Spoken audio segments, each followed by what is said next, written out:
بالله من الشيطان الرجيم بسم الله الرحمن الرحيم ইসলামী bank Bangladesh গ্রাহক forum কর্তৃক আয়োজিত বাংলাদেশ ব্যাংকের গভর্নর বরাবরের স্মারকলিপি প্রদান পূর্ব সমাবেশে সম্মানিত গ্রাহকবৃন্দ, সাংবাদিক বন্ধুগণ, আইন শৃঙ্খলা রক্ষাকারী বাহিনীর সদস্যবৃন্দ, ব্যাংকের কর্মরত কর্মকর্তা কর্মচারীবৃন্দ, ধারাবাহিক আন্দোলন চলছে, চলবে। আমরা সকলেই জানি জিন এবং ভূত যখন কোনো মানুষকে আসর করে তখন জিন এবং ভূত তাড়ানোর জন্য উস্তাদ নিয়ে আসা হয়। উস্তাদ তখন দোয়া পড়তে পড়তে জিন এবং ভূত চলে যাবে সে অঙ্গীকার করে। তখন জিন এবং ভূতকে বলা হয়, তোমাকে এমনি যেতে দেওয়া হবে না, যাওয়ার সময় তোমাকে মুখে করে জুতা অথবা ঝাড়ু নিতে হবে।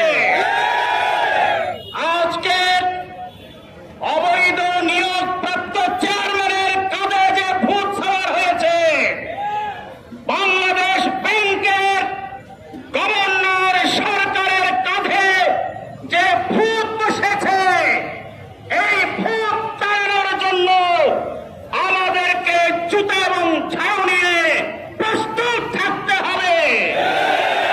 যে বিদায় হয়েছে সে মুখে করে ঝাড়ুও নেয়নি, জুতাও নেয়নি। চলে যাওয়ার পরে বাংলাদেশ ব্যাংক এখন অনেকটা বেহুশ অবস্থায় আছে। এই বেহুশ অবস্থা থেকে মিডিয়ার মাধ্যমে জানতে পারি, কেউ বলে প্রশাসক, কেউ বলে চেয়ারম্যান। উনি নিজেও জানেন না তিনি কি প্রশাসক না চেয়ারম্যান। সুতরাং স্পষ্ট করতে হবে আমাদের দাবি, পরিচালনা পরিষদ চেয়ারম্যান ইসলামী অর্থনীতি জানে, ইসলামী অর্থনীতি বুঝে, যোগ্য দক্ষ সব ব্যক্তিদের নিয়ে ভোট গঠন করতে হবে। বিকল্প কোনো কিছুই মানা হবে না, হবে না, হবে না। সুতরাং আসুন আগামী দিনে ইসলামী ব্যাংক অর্থ ব্যবস্থাকে তার যথাযথ মর্যাদায় প্রতিষ্ঠার জন্য আমরা নির্বাচনী যে কমিটি ছিল সেই কমিটির 23 নম্বর সদস্য ছিলেন।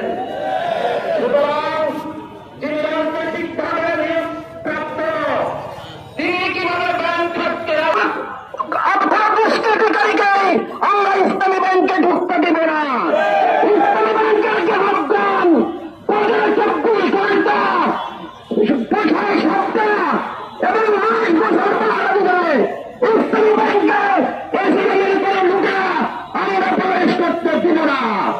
সম্মানিত উপস্থিতি, এই পর্যায়ে আমাদের সম্মুখে বক্তব্য রাখছেন শামীম হাসান, ইসলামী ব্যাংকের সম্মানিত গ্রাহক শামীম হাসান।